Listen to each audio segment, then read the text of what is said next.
Second Futurist Political Manifesto by F.T. Marinetti.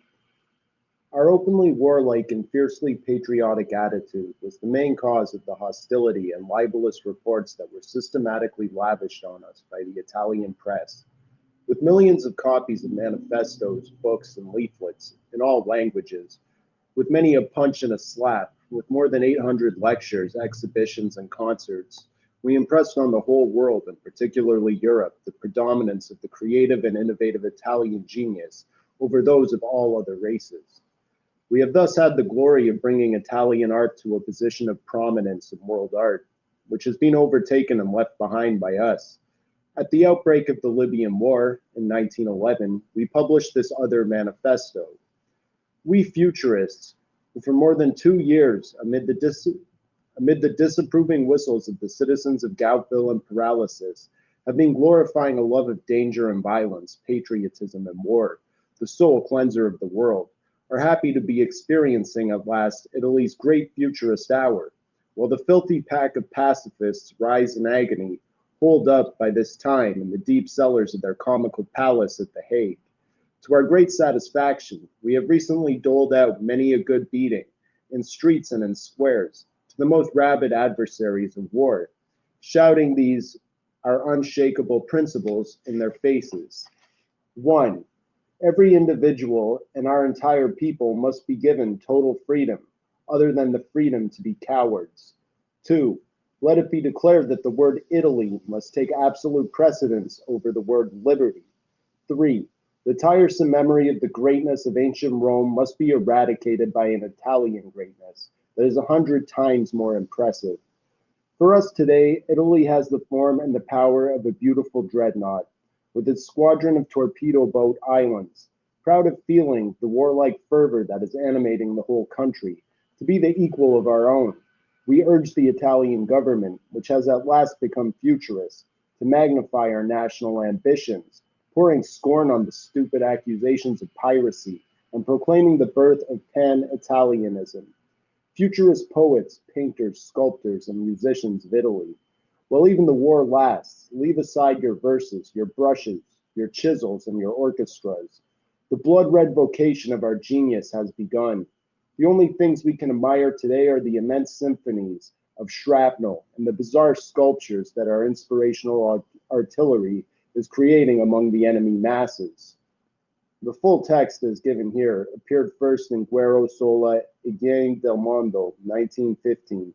The included manifesto was dated October 11, 1911, and was published in broadsheet form under the titles Per la Guerra sola e Game del Mondo and Tripoli Italiana, and in the Milanese weekly La Grande Italia on October 15, 1911. A second edition of the 1915 text contains this line at the bottom. The futurist movement in the fields of literature, painting, and music is currently suspended, owing to the poet Marinetti's absence in the theater of war. In Futurismo e Fascismo, 1924, the text is called Manifesto e Tripoli Italiana. The third futurist political manifesto. Futurist political program. Futurist electors, with your vote you should attempt to realize the following program.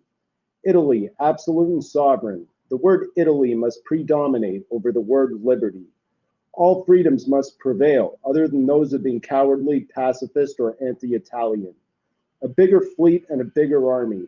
A people proud to be Italian, in favor of war, the soul cleanser of the world, and of an Italy that is intensively agrarian, industrialized, and commercialized.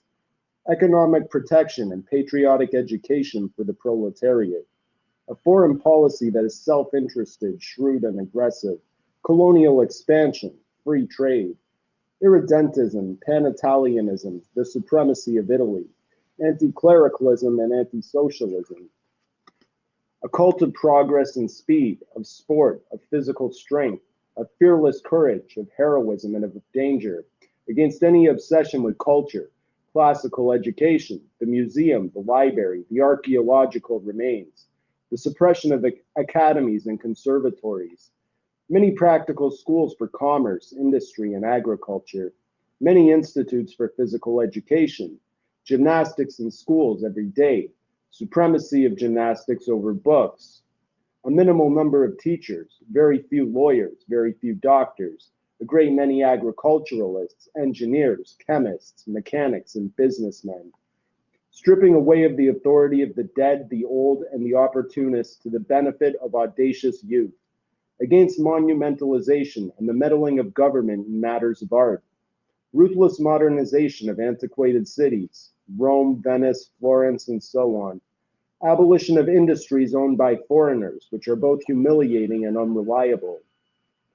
This program will triumph over the clerical moderate liberal program and the democratic republican socialist program, monarchy and Vatican and republic, hatred and disparagement of the people and popular sovereignty, traditional ceremonial patriotism and international pacifism, occasional militarism and anti-militarism, clericalism and anti-clericalism, narrow-minded protectionism or half-hearted support for free trade, and self-interested free trade, the cult of ancestry and skepticism, and mediocrity and skepticism, premature senility and moralism, and premature senility and moralism, opportunism and unscrupulous greed, and opportunism and unscrupulous greed, repressiveness and demagoguery, the cult of museums, ruins, and monuments, and the cult of museums, ruins, and monuments,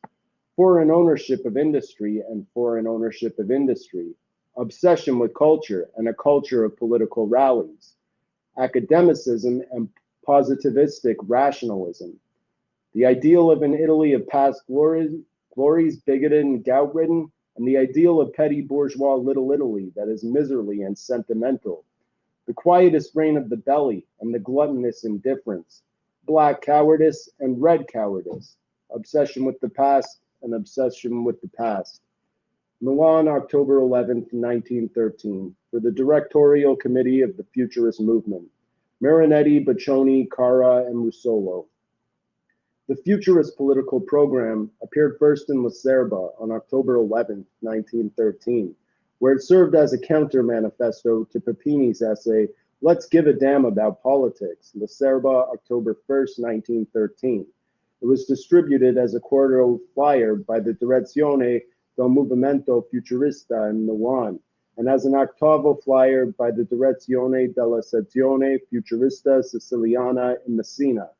Reprints can be found in Guerra sulla Igiene del Mondo in 1915, and various other futurist anthologies.